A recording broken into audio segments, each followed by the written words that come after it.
Well, hello, Viva Albertos. JP Hill here, site editor for Viva Albertos, and we are joined today at the last day of the winter meetings over not too far from us in Nashville at the Opryland Gaylord Conference Hall Center Retreat area thing. It's got a big name. I'm not exactly sure what it is, but it was a slow, cool winter meetings with one big move that still hasn't happened as the time that we are recording this. It is Wednesday night at 8 p.m. for us, and we are joined today with site manager Heather. Hey, Heather, how's it going? Hello, good to be here. Yeah. And then we got my left to right, Blake Newberry. Blake, how's it going with you over there in Ohio? Did you also Good. win the draft lottery over there? What you? Well, unfortunately, being in Ohio, the draft lottery actually made me sad and not happy. So Yeah, that's what it is. yeah. Ohio is the lucky state this year, apparently. And we got Adam. How's it going, Adam?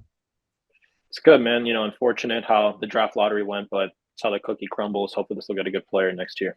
Right. And even though it is a good day for mustaches, it's not a good day for Gabe. He's not joining us this time, but he'll be with us next time with his stash in full array. So we I don't know. Do we have much to talk about? We got a little bit to talk about. Winter meetings weren't all that exciting, but the Cardinals did come away today with a new player, and so we can break that down. Blake, can you talk for a full hour on new Cardinal Ryan Fernandez? I mean, I don't know if anybody's going to want to listen to it, and I probably can't get to an hour, but I can talk about them. I don't think anyone listens to us anyway, so it's really. Oh, that's true. I'm like last minute cramming to see anything, like to learn about Ryan Fernandez. So if you could just vamp a little bit so that I can learn about him. I know one thing about this guy, one thing alone besides his mustache. So Blake, we'll start with you. Yeah, I mean, we can start with the mustache. His slider's amazing, but the mustache is probably better. Like if slider's like a 60, 70 grade, the mustache is definitely an 80. I need a Ryan Fernandez versus Gabe like mustache battle. We do. We should have one. That would be a great winner thing because if the Cardinals don't sign another one, we're going to need a lot of content. So maybe an NCAA like mustache bracket with Gabe as a 1 seed. So That's actually incredible. I love that. We should do that. I'm actually kind of like that idea. You Miles Michaelis in there too. No, yeah, he would have four 1Cs. It would be Ryan Fernandez. See, we're doing it now. It would be Fernandez, Gabe, Dylan Cease, and Miles Mikolas, and that'd just be a 4-seed contest. We could do historical mustaches. See, this is the kind of this is the newsworthy content that we are known for. I still wanted to do that dog competition, that puppy competition that I was talking at one point. We need to have an all Cardinals dogs episode at some point. Yeah. All right, Blake, save us. Ryan Fernandez. We've already gone off the rails and it's just started. That's okay. It's there's nothing to talk about. So yeah, I mean Ryan Fernandez is interesting. I'm laughing because I wrote up a Rule 5 preview like yesterday, and I think I had 11 names on there, and Fernandez was not actually one that I included. So that's hilarious. But 3 of the ones that I did have on there got picked, so I'll take that. Yeah.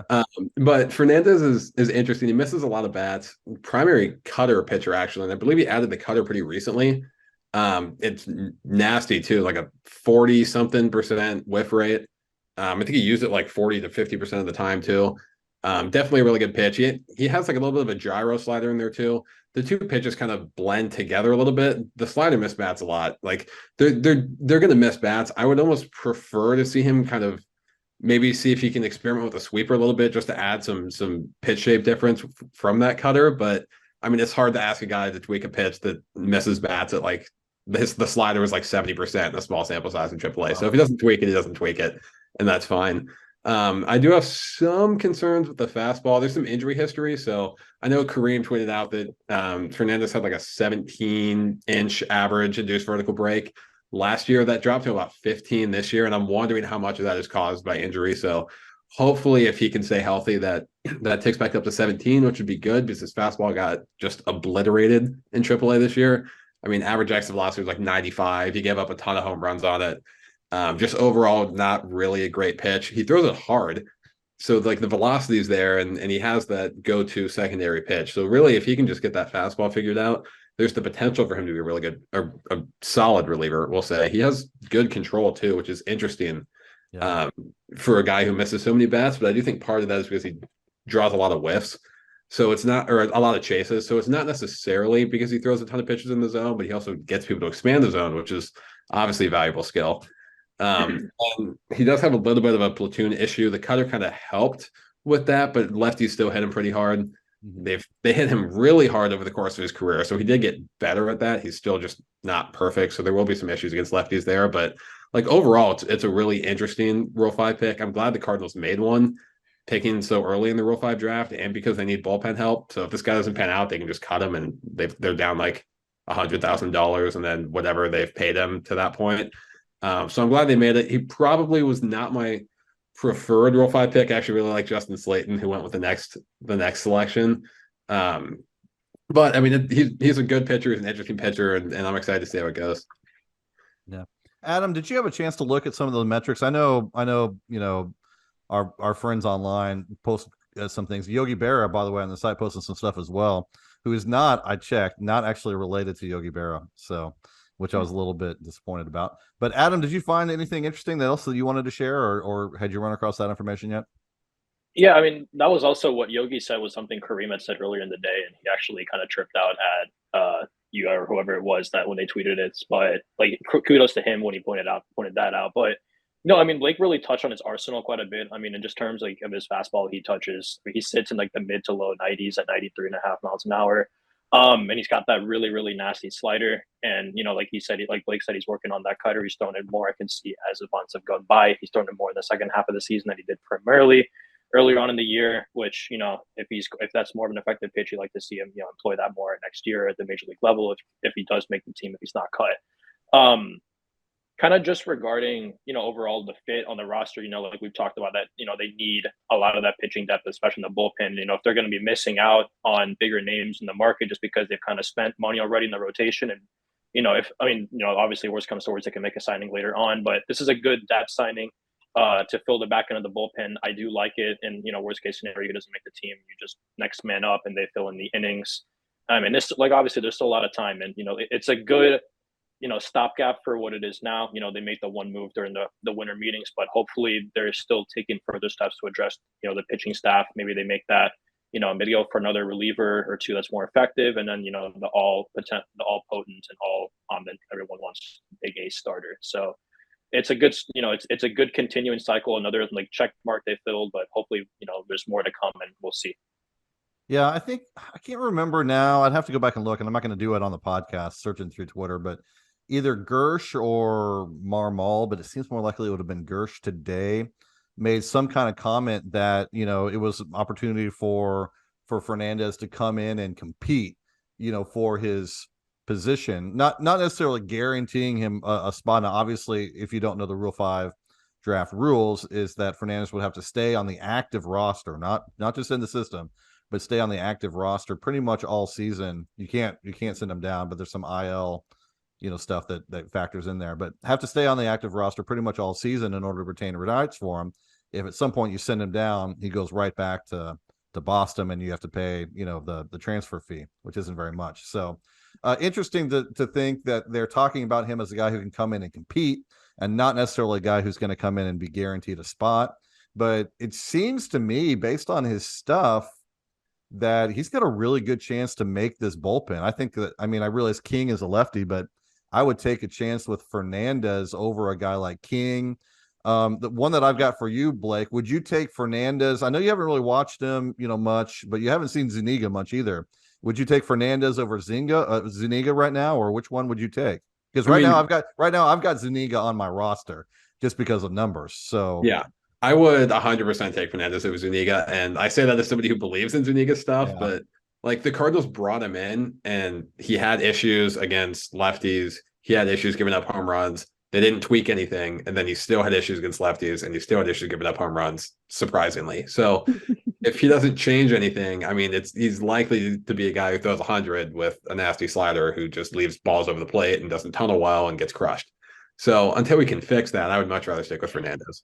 Yeah, yeah. Now talking about that home run rate, I thought it was interesting because normally I look at home run rates, but I'm like, not a big deal. Those things tend towards league average. But for Fernandez, just to kind of give you an idea, 2018 rookie ball, 11.5% home run rate, and then A plus 20%, A plus the next year 15%, double A 21%. And then you go back on his last big stop there in AAA 2023, 24%. So home runs are not a new problem for him. It's been all the way through. And you start thinking about a 20% home run rate at AA and AAA, you move that to the majors and pain. Now Bush does suppress home runs, but I don't know that he can suppress it that much. So you concerned about that, either of you guys? Any of you guys? Yeah, I mean, maybe a little bit, but I think the way the Cardinals see it, this is basically just going to be an upside play. Like if he Yeah. comes in and gets shelled, then he's done. But they're probably banking that his fastball is going to be more effective. And when his fastball was effective last year, he wasn't as home run prone as he was, or when it was effective in 2022, he wasn't as home run prone as he was in 2023. So like if he can get that fastball back, I really think that's going to be a big difference for him. I think his cutter actually gave up like probably more home runs in AAA than it should, and I wouldn't actually expect that to continue since his cutter's incredibly nasty. Yeah. So I think there's kind of hoping for some normalization and then for maybe some improvement if he can stay healthy. Yeah. Well, I want all of you to know that we are probably the only place out there that will commit 10 good minutes to a Rule 5 pick, but that's the level of content you can get from Viva Alberto's. We ready to move on, or we got more information and things to say about a guy we've never even watched pitch? We ready? I'll just say I'm more excited to watch him pitch now. You guys have convinced me. Good. We are the official Ryan Fernandez hype train, I guess. Yeah, I'm ready. Yeah. All right. So the only other news Cardinals related that as far as things that happened at the winter meetings was the draft lottery. Did any of you? I did, honestly. Did any of you watch the draft lottery live? I did, and now I know what it feels like to be a New York Knicks fan. Uh, so yeah, I mean, it's tough, but at the same time, this is the highest the Cardinals have ever picked. I feel Yeah. like in at least in my lifetime, right? I think like the '96 they took Braden Looper or something like In that. But your lifetime, Adam, that's probably yeah, true. yeah, that was before me. But regardless, I mean, like at number 7, you're still gonna. This is still like as crappy as the pick is compared to where they're with the lottery with the odds. You're still probably going to have a chance to take a better, at least amateur coming out of college or wherever he's coming out of high school than you have before in the past. So at least you're probably getting a little bit more certainty, I would say, with a prospect like than you would be picking in the middle to the late end of the rounds. Obviously, the Cardinals have a lot of success because their player development, historically speaking, has been really, really good over the past 20 years overall. Obviously, the past 5 or 6 years is a different question, but they've done really well in that part of the draft. And now I would like to see what they can do with a player that has the upside and a little bit higher of a floor, with having the number 7 pick instead of, like a later round selection. So, Yeah. Now, Heather, I want to hear from you because you've been talking all season and into the off season about whatever curse it is that's on the Cardinals. And here it is. We finally get a decent shot, like an 8% chance. Not bad. Fifth highest odds in baseball for the number 1 pick. Our most likely scenario was the 5th pick. We end up with 7th. This is the last thing that's going to happen with the 2023 season was the draft selection. Is the curse officially over? And what did we do to finally end it? Well, I can't say that the curse is over because there's still so many things to do. And I keep hearing more things that I'm like, oh, I don't know how I feel about that. I know, I feel like I just heard some news recently that I was like, okay, okay. So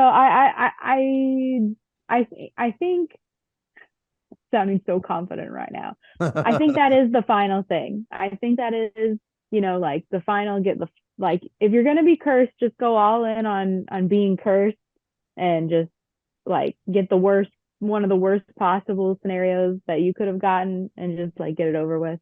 So hopefully It's that like the means payment finally came due on all that Cardinals devil magic over the years, and 2023 was the payout year, right? You know that all right. the deferred money sort of stacks up, and then in that one time, you gotta pay it back for all the devil magic, and Yes. now So the we can go devil forward always, with a normal thing, right? that's what I'm hoping. I do remember there was like a few years ago where the Cardinals won a lottery for competitive balance.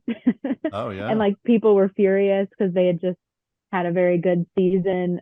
Plus they got the competitive to balance pick. And I think maybe that was the pick, the year they got an extra pick for John Lackey or something. And so they had like three really good picks right off the bat. yeah, it could have been. Um, That sounds about right, actually. Yeah. I want to say yeah, that's and I'm like, just like, we will never lose again. This will always remain. This is good luck. This good fortune will last forever. That's what we're paying for now. That Yeah. hubris. It was specifically mine. well, I think Yachty coming back has to end the curse too. Right. I Yeah, saw that's why I that. need to without Yeah. Yachty. Yeah. I Yeah. think Yachty will free us. Yeah. Do we want to talk about that? I mean, I don't. Do you guys have anything else to say about the draft pick? I mean, 7, you're going to get a good player. It really didn't Yeah. matter. 5, 7, 9. I mean, it's not necessarily the same place, but the MLB draft is not the NFL draft. There's not just like these mocks where these guys are going to go pretty much in Mhm. order, and there's a big difference between 5 and 7. Like they're probably looking at the same player in any of these picks, and the guys before him, the teams before him, might not even take an at slot, high quality player. You never really know. So, Blake, what do you Mhm. think? I mean, any does it matter at all? Yeah, I think it matters, but like not that much. It just depends on how it all shakes out. Because some teams have drafting tendencies that they really like to lean into, whether it's college pitchers, I was just high saying school college bats, pitcher. Yeah, etc. Or they like to go overslot, underslot. So that kind of affects who goes in front. And I really think there's going to be a lot of talent available to the Cardinals at 7, specifically with pitchers and probably with some hitters too. So I'm excited to see what happens with it. yeah. Is there any chance they don't draft a pitcher? I mean, I know there is, but I mean, like they've got to, right? Yeah, there's a chance like if JJ Weatherholt somehow falls to 7 or something, like they're probably taking Weatherholt, but I would really love to see the Cardinals end up with Brody Brecht from Iowa or Chase Burns, who was with Tennessee last year but transferred to Wake Forest.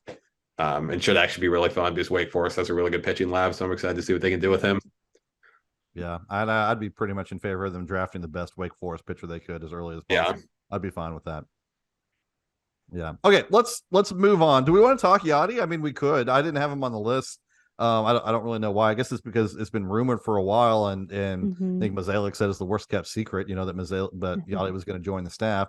So if you didn't catch the news, I'm sure you have by now. Yadier Molina is joining the front office on some level. He's going to be a special assistant to the president of baseball operations, which, by the way, I think he was GM at the time, but I think that's pretty much the same title that Mike Matheny had before he ended up going to the dugout. So Yachty's on the Matheny track. Let's not talk about that. Yeah. But That's he's going to interesting, be though. I didn't doing think about that. a variety of things, working in the minors, working with coaches, working with players at spring training, and apparently it's going to be in the dugout a little bit, and which would be nice to see him there on the field every now and then and there at spring. But yeah, what do we think about this? I mean, another guy, another thought, another opinion. Adam, you got any thoughts on Yachty at all? Yeah, I mean, like I almost feel like that's like an introductory role, and I think it's only a matter of time, hopefully, that he moves over to the bench and has more of a defined role around the players every day. But just in general, like with the it's kind of hard to quantify the value of a coach, right? And I feel like the best way you can aside from like the wins and losses, which I feel it's more the team playing themselves. I feel like the best way you can kind of abstractly value a coach is the way they're able to foster synergy and chemistry within the team. So if you've got a positive vibe in the locker room, which everybody will know, a lot of the writers, the players, it will be an elephant on the wall, elephant in the room. Sorry, and people will know that. And I think that value really can't be understated with a guy like Yadier Molina. We've seen that kind of come to question with Ali Marmol, especially earlier this season. We saw the Tyler O'Neill beef.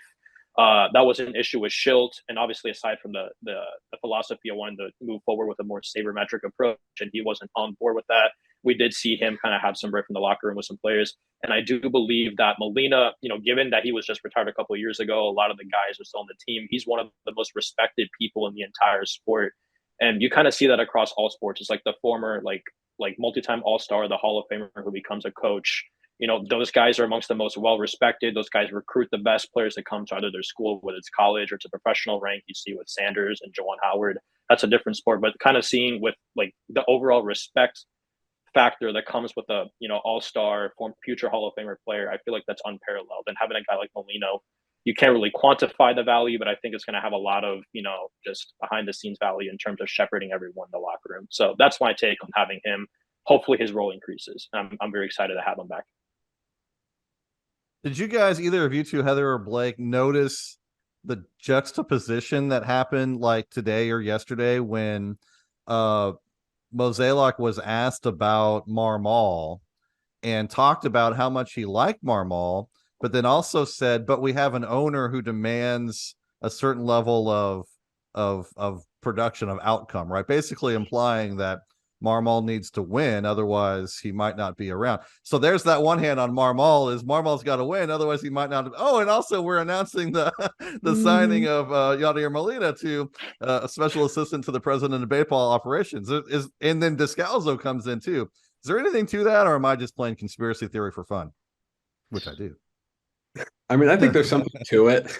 And I mean, honestly, there should be. Like, I understand wanting to stick with a manager after a rough season, but turning up the heat a little bit and telling him like things have to turn around is not a bad idea when you're coming off a fifth worst team in the league kind of season. So it doesn't necessarily mean that Ollie's out for next year. It's just turning up the heat a little bit on him, saying we have replacements. And I do think they like Descalso a lot too, so he could be another interesting name. But I think it's more so like, Ollie, you missed the playoffs again. That's probably it. Yeah. Mm-hmm. I do think they make those moves regardless of like whether, I think they would hire Molina, Descalso regardless. So I don't necessarily think that plays into it. I think, and I also think Marmol is on the hot seat regardless of whether they hired this. So it just kind of fits perfectly together in that way, because he needs to win. And also these two names happen to be available for jobs. Yeah. I think I really like what the Cardinals have done. I've been a big proponent of the club expanding, their coaching tree, and then expanding what they're doing in the front office. They've admitted that they've been a little bit short, a little bit behind that because of since COVID, basically. I think this is an organization that kind of runs, right on the edge of their spending, even on coaching and front office personnel and payroll, just basically all the time. And so they've been slow to tick up that. But some of the moves have sort of, I mean, they've all been reported, but it's kind of been minor. Like Joe McEwing has stepped up now to where he is kind of a coach for coaches, a bench coach for coaches throughout the organization, which I think is a great role, because they hire from within and they promote from within so much. So having someone there to continue to work with coaching development, to develop their coaching tree, I think is an excellent thing. And I think, not knowing much about any of this, if you're going to pick anyone to do that, Joe McEwing seems like a pretty good choice for that. Daniel Descalzo in as the bench coach. I like Descalzo. He was a pretty cool guy. Overrated as a player a little bit, but that doesn't mean he's not going to be a great bench coach. Excited to see what he does. Yadi coming in. So there's just been quite a bit of movement and expanding that tree. And I think that seems to me to be the way the organization has been leaning, and they finally got it done. So we'll see what shakes out of that. Any response to what's happened from that, guys? I mean, I think that's interesting that you mentioned what you said about Joe McEwing, because when we look at the Cardinals coaching staff, like, it's pretty young and inexperienced overall. Yeah. Like, Ollie didn't really have a lot of coaching experience. Descalso didn't. I mean, Yadi just came in. He doesn't.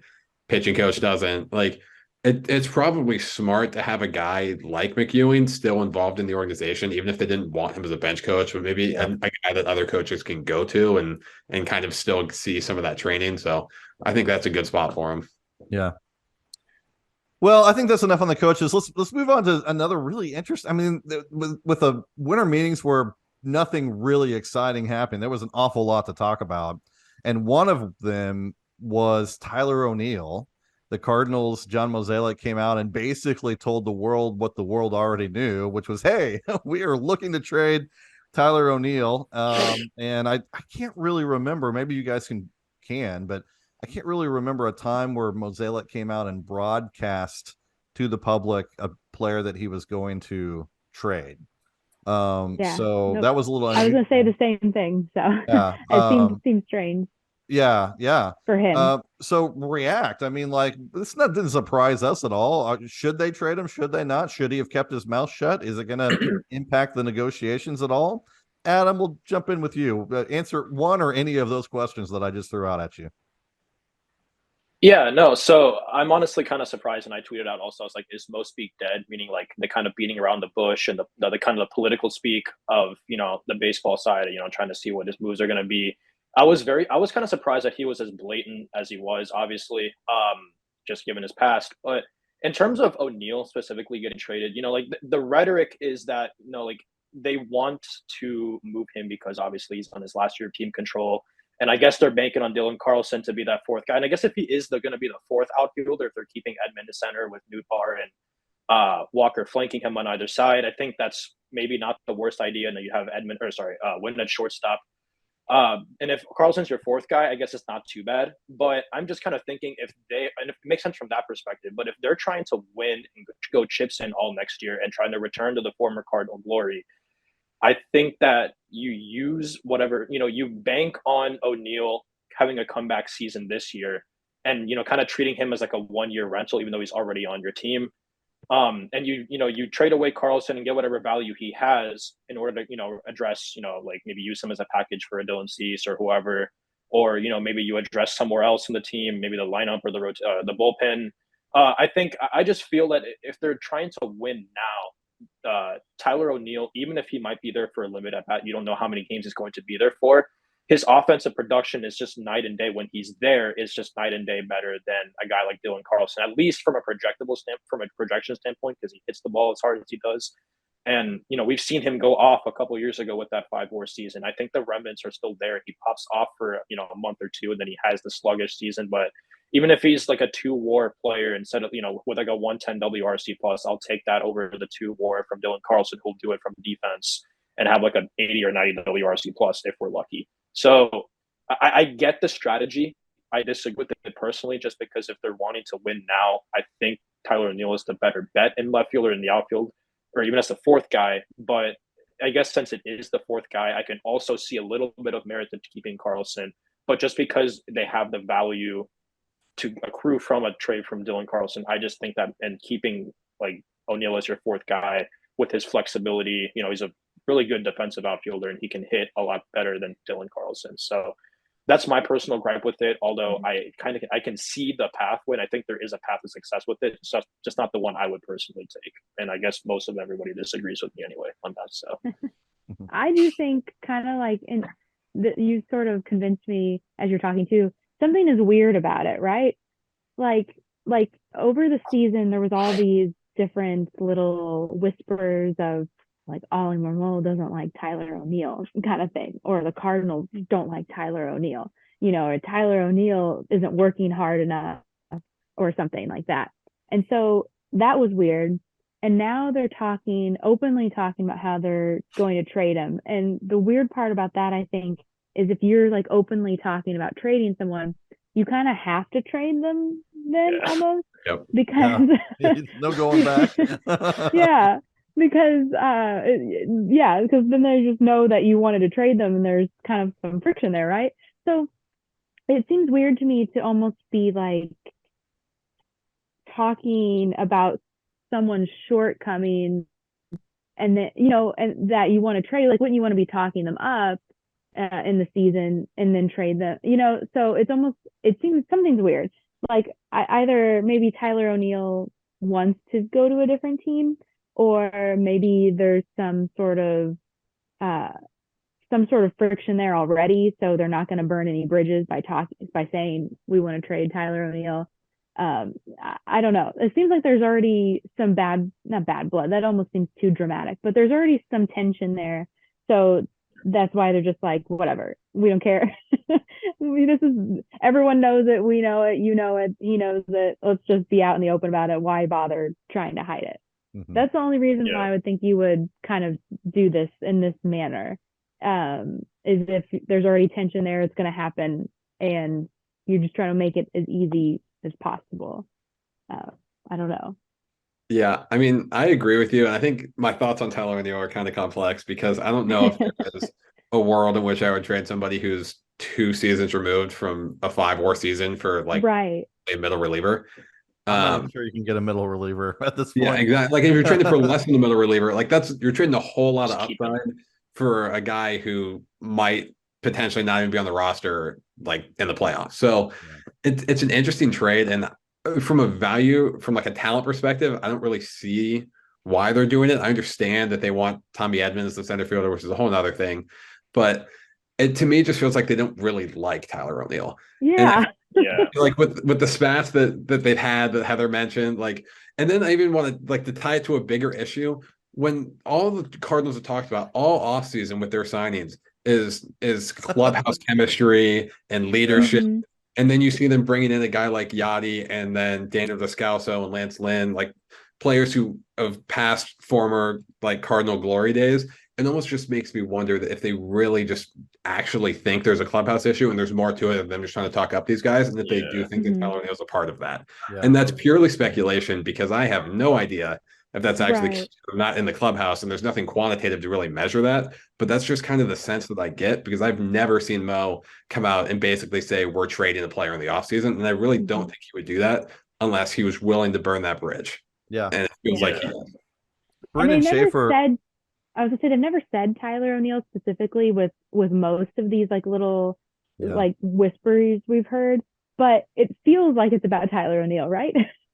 Like they talk about something and you're like, that seems like it's about, and it's, I don't know why, but it's just like maybe because of the earlier thing with him not running around third base, but still actually getting home faster than like most people on the team would. But like it feels like it's about him. So I don't know. Maybe I'm just like, conspiracy theory because it's boring in the off season and I want to come up with something, but it's weird. I don't know. Well, Brendan Schaefer on his podcast, Brendan Schaefer Daily, check it out. By the way, Brendan's a great guy, and does a good job on his daily podcast. He kind of went through this whole same thing and sort of went through the whole litany of things. He's a team reporter, so he's with the club regularly, and kind of from the issue at the beginning, with the running through a play at home, and then the back injury that what Brendan said was that they expected it to be a lot shorter recovery than it actually was. So did he milk it? Was he just protecting his stuff? Who knows? I mean, this is all speculation that even Brendan's like, we don't know. We just know that it took a lot longer for him to come back than the team expected.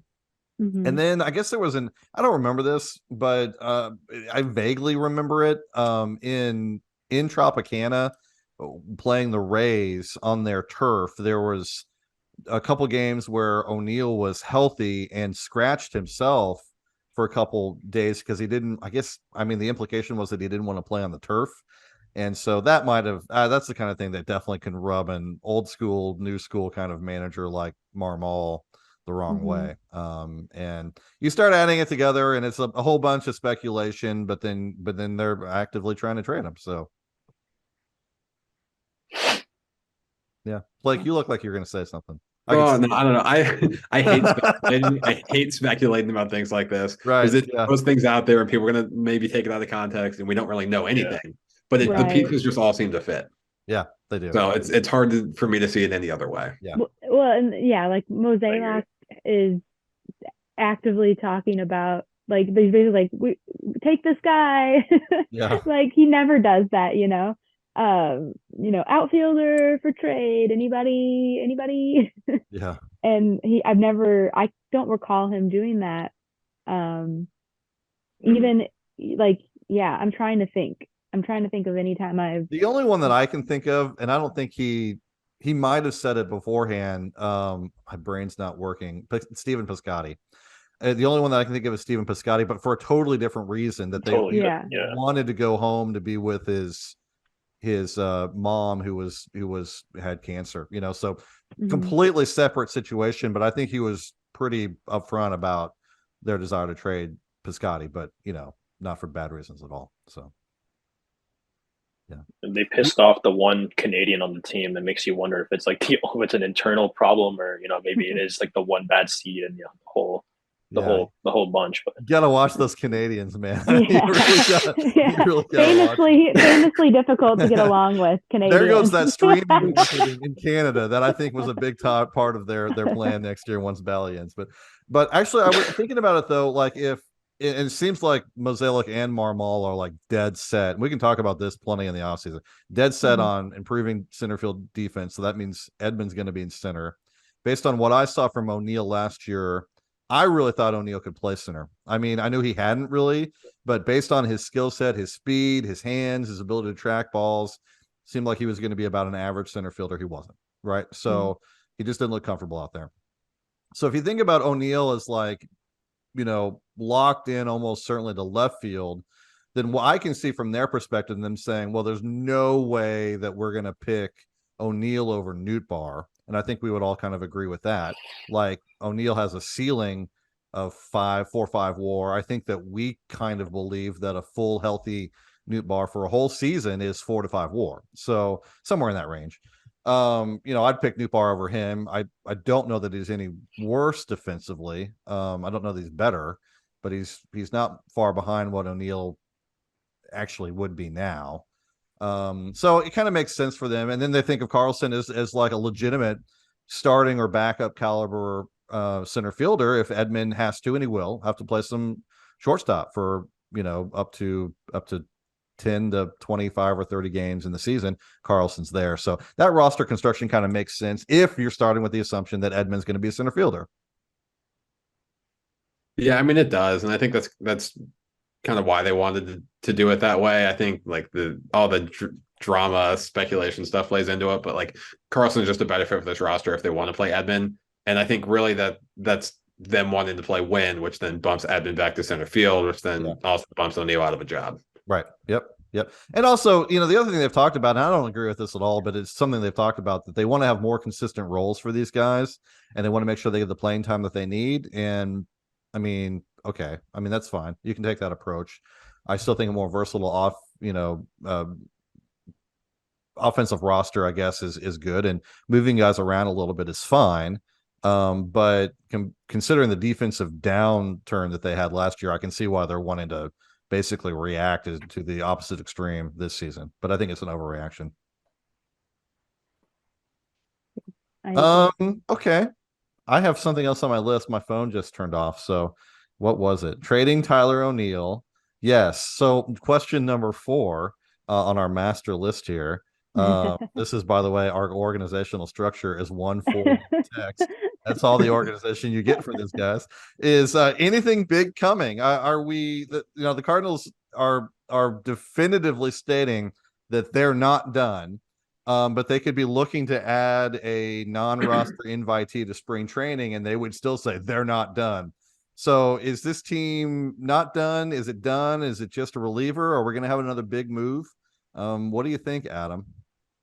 Yeah, so I will say, the rhetoric was the same in terms of when he said we're not done, from the Kyle Gibson to the Sonny Gray signing. But I will say his tone and listening to both press conferences was very different in both. So in the first one, he was more adamant, saying, and obviously speaking because, Kyle Gibson and Lance Lynn would have been not a very good offseason, not addressed at the top of the rotation.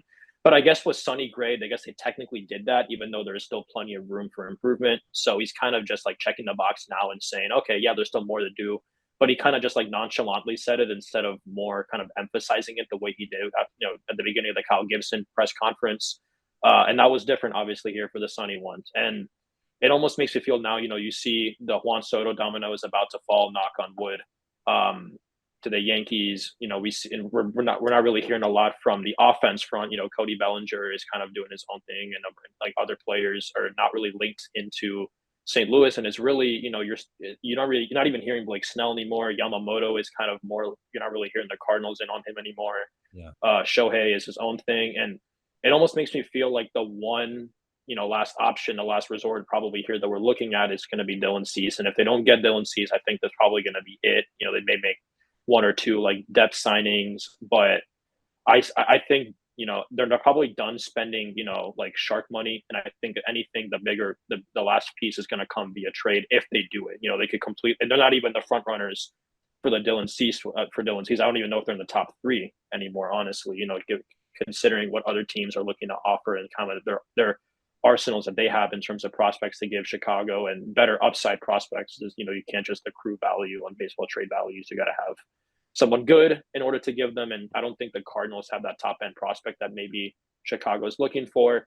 So that being said, I think that if I had to take a guess, I think they're done. I think, they're done making big moves. I think Sonny Gray was the last guy. And I think everyone else is probably going to be signing with different clubs. And it's unfortunate, but what can you do?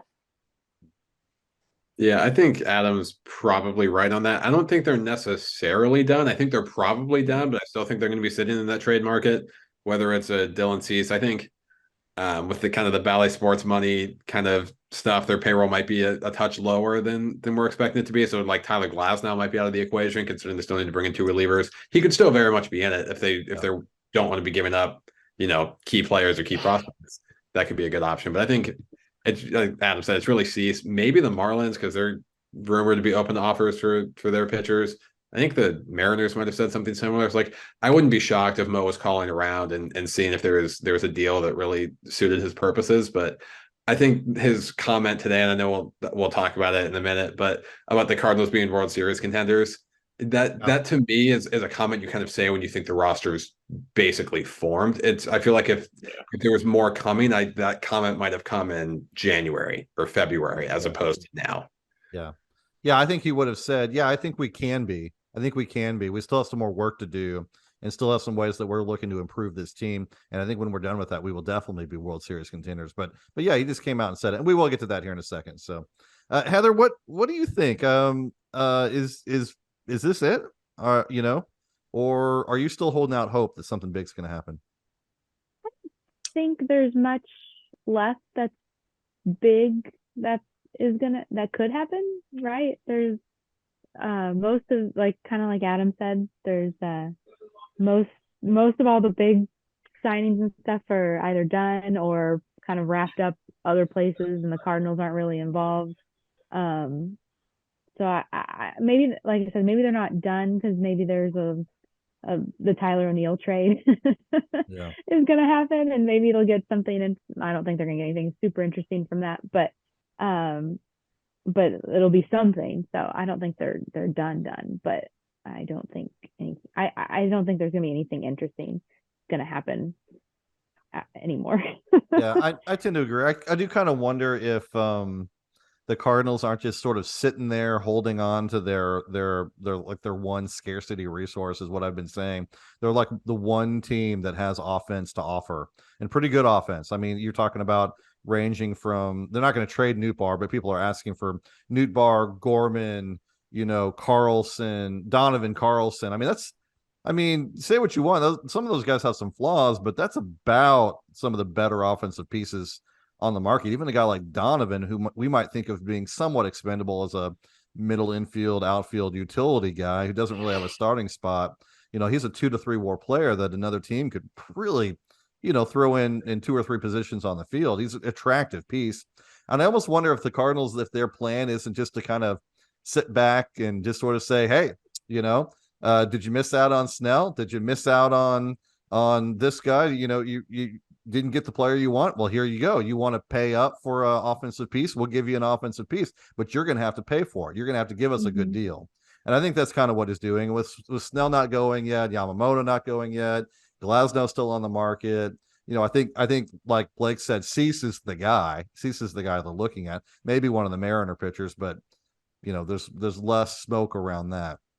That they're just kind of waiting the White Sox out, waiting the market out, see what happens. And if the White Sox prefer a major league offensive talent to, a prospect of minor league packages, then, the Cardinals would be the one that they would turn to. So I think that's what they're doing. There's too much smoke around Cease for there not to be a little bit of fire, but I think they're just kind of biding their time, waiting, and they don't feel like they have to do something. I might disagree, but they don't feel like they have to. So yeah, I don't see anything happening soon besides maybe signing a reliever and then an O'Neill trade. But I really kind of thought an O'Neill trade was going to happen at the winter meetings, and it just hadn't happened. So I pictured the Tyler O'Neill trade like the Moneyball scene where like Billy Bean walks in the dugout and sees Jeremy Giambi partying and just goes up and trades him in 5 minutes. Like that's yeah, like those comments that come out, and then like 5 minutes later, Tyler O'Neill's been traded to the Royals. yep. Tyler, you're going to the Royals. Yeah. Yeah.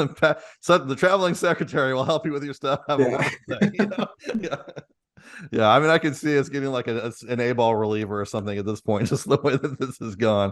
So Well, and I think that actually might happen because I mean Mo pretty much said they're looking now at free agent relievers and They are. kind of putting trade talks on the back burner. So I could see them just signing one or two bullpen guys, kind of fortifying that, and then just taking some kind of prospect for Tyler O'Neill and being done with it. yeah, I think that's kind of what that seemed to be about. Like they had, and I also wonder too if there wasn't some Dylan Carlson stuff with the Alex Verdugo trade.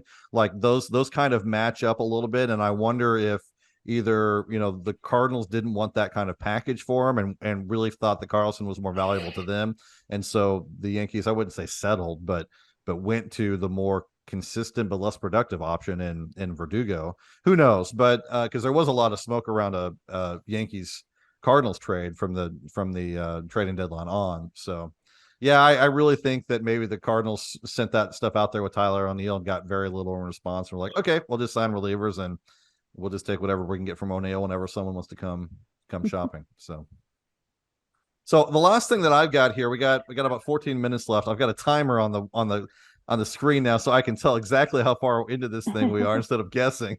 Last thing I have is Moselak's comments today when he was asked whether or not he thought that his team was a legitimate contender for the World Series, and his answer essentially was yes. Which I wouldn't expect him to answer anything different, but we're not bound by the same optimism that Moselak's bound on. So I will throw it out to you guys. Are the St. Louis Cardinals, as they're constructed now, and we could assume maybe some relievers. I would say let's not assume someone like Dylan Cease. As they are with a little bit more help, are they actually a World Series contender? And we've been starting with Adam, so let's just keep going. Adam, I know what your answer is going to be. Yeah, so I still don't believe it's a resounding no. I still don't believe that this team is, let alone a World Series contender, probably not even a playoff contender. I still think that if they make the playoffs, it'll be as a fringe wild card team with a team like Cincinnati or Milwaukee or maybe even Chicago taking the reign to the top. Given that this team was like a 70-71 win team, and their Pythag was pretty close along to it, and if you take the exact roster that they have now, and maybe if you inject the WAR of the players that they traded away, and maybe if you add in and like you swap out some of the value of the players that they have signed, consider the fact that some of the players will ascend, like Walker and maybe Newbar will play a full year. I think at best you're looking at maybe another 80 to 85 win team, which is kind of what we were looking at last year before the season started. And I still think that, I think that number will reign the same, right? I think that's my projection. Again, this year it was good enough to be a 5 or a 6 seed in the National League playoffs. But, if you're trying to, on a projection basis, when you're a front office and you're going into a season, it's January or February, you want to feel more comfortable. Obviously you can't just there's no guarantee ever. There's no such thing as a sure thing, but you want to at least feel a little bit more safer than kind of just banking on, waiting till the last minute to make a signing or a trade at the deadline in order to hope to get in, via your double magic way. I think those days, kind of relying on that, you shouldn't be doing that anymore. You should be focusing on trying to build a 90 to 95 or more win team and, playing it that way. Because if you don't win the World Series, playoffs are a crapshoot. Mathematically speaking. So, at least get to the playoffs and see what happens from there, and do it with a team that can win legitimately 90 to 95 games on paper. And I just don't see that right now. And even if they make a Yamamoto signing or a Snell signing or a Glasnow trade or a Cease trade, everything comes at a price, especially with the trade, with the trade. And I just don't see it happening this year. And I think this is more of a 2025, 2026 playoff caliber team. That's assuming everything goes well with development. And right now, I just don't see it. Yeah, I'm with Adam. I don't think the Cardinals are a World Series contender, and now I'll qualify that with saying if you make it to the playoffs, you automatically are a World Series contender. And I mean, if you disagree, like 84 win Diamondbacks, 2019 Nationals, like any team can go on a run, get hot, and win it. Not necessarily something you want to bank on. You prefer to have more talent on your team than the amount of talent that an 84 win team has. But I do think the Cardinals are playoff contenders. It kind of depends on how the NL Central shakes out. But like when I just look at that roster, there's just too much uncertainty for me to think that they're actually going to be a World Series contender. I mean, the rotation's probably mid-tier ish, like 12th to 20th, probably, assuming relatively decent health. And then, I mean, let's look at you're starting Jordan Walker in right field. You hope that he gets better. Is he going to be better than the 2-WAR player? Probably not. You have Tommy Edman in center field. You have Mason Winn at shortstop. You have Arenado and Goldschmidt are aging. Like there's a world in which there's just too much uncertainty and they're all going to decline. And now that's very doom and gloom. So like they're not all going to be terrible probably, but it's just too much uncertainty for me to look at them and say like, yes, they're definitely going to win 90 to 95 games and contend for a World Series. Mm-hmm. Yeah. Heather?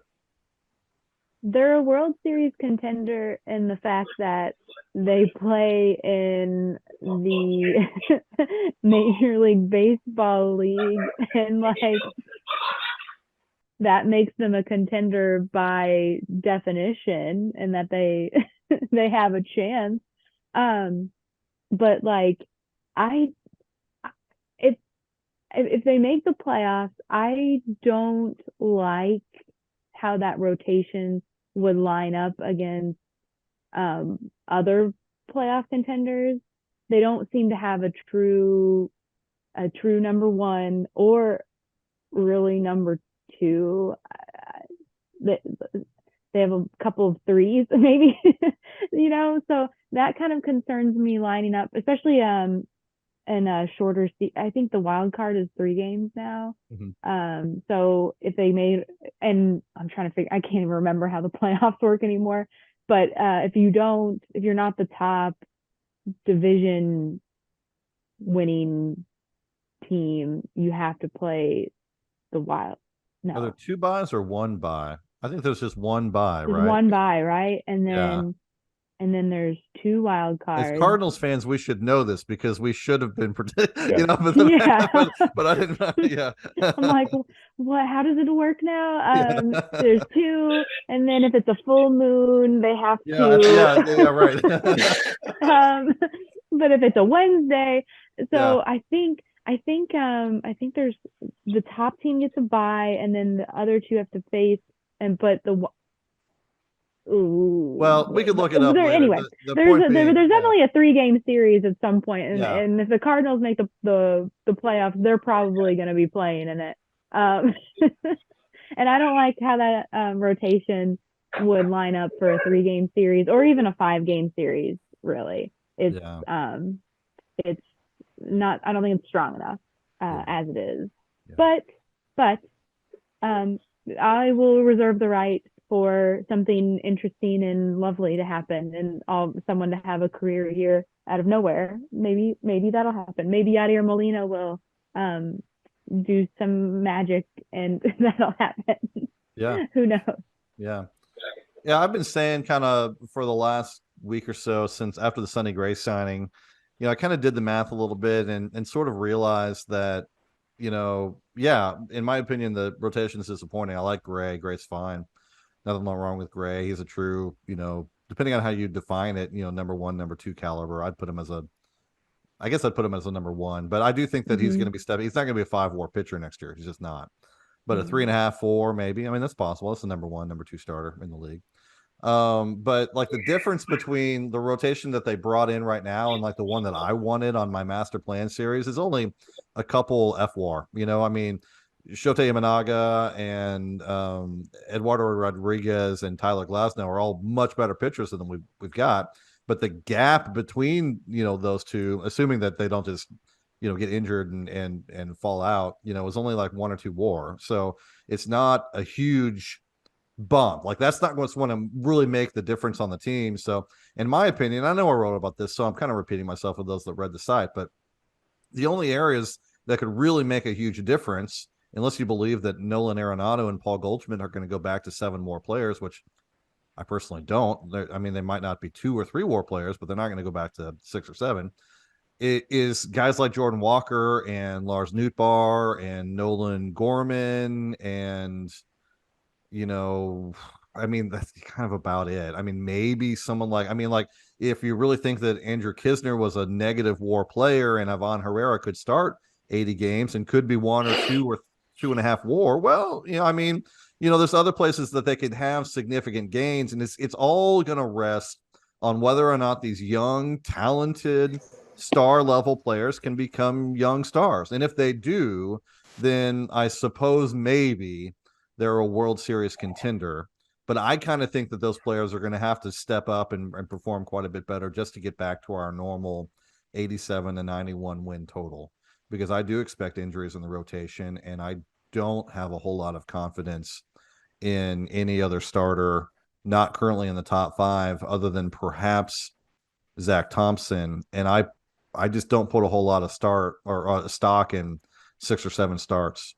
I like Thompson. I like what we saw, but AAA wasn't good, and the beginning of the season for Thompson wasn't great. And so, we've seen good performances, even with good peripherals over small samples. And Thompson's got to prove it to me too. And I think you're probably looking at 20 to 25 starts from Thompson, just because someone's going to get hurt, and then you just start lowering the floor from there. And so, it's just a lot of risk. As I said today, I didn't really think about it.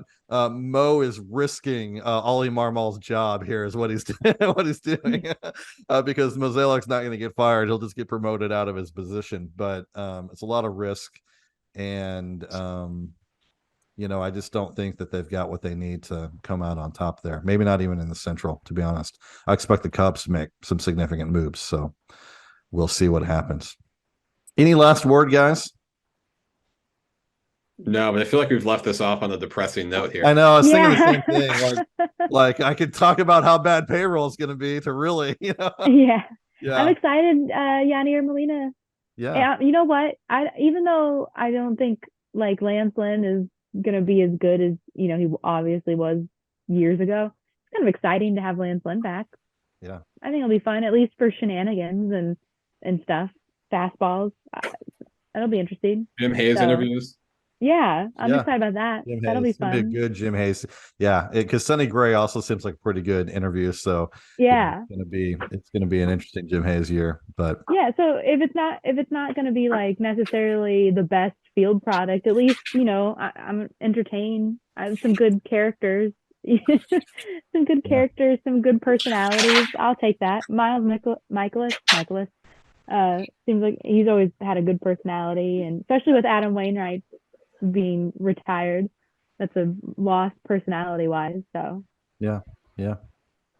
Oh yeah, I'll give you some good news. I'll give you some good news here at the end. I was just talking about young guys and overperformance. Well, if you believe, and I do, that Jordan Walker has the athletic skill set to be an average outfielder, and he's got speed, they're not terrible hands, he's got a great arm, he never tracked balls, so he just spends all winter down in Jupiter, which he is, tracking balls and learning routes and doing all those things, getting reps and reps and reps and reps.